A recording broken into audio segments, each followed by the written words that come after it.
The arts have a profound capacity to move kids at a heart level, especially when they're not just consumers, they're participants. Here's an example of what I mean. In my very first semester of teaching in public schools, there was a really difficult third grade student in one of my classes. This girl was tough. She cursed like she was on Def Comedy Jam. She regularly fought with boys, and most of the time she beat them pretty bad. She was a tough little girl, and I honestly don't think she really thought she was good at much else when I met her. I had decided to do a recording project with the students. The third grade girls had a song about becoming a butterfly. So one day after school, I had some girls stay after who wanted to try out for the soloist roles. Now, this girl just happened to be still at the school and was standing in the hallway when my other soloists were trying out. So I asked her if she could sing.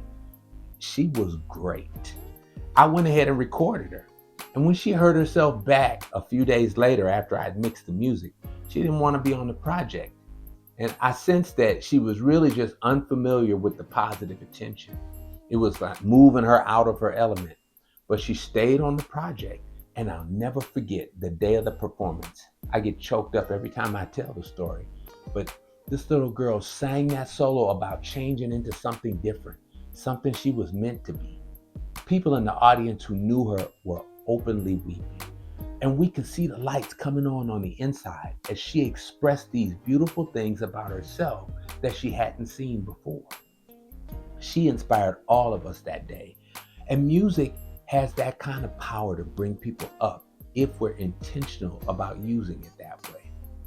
My hope is that ArrowMark Media becomes more than a website or a YouTube channel.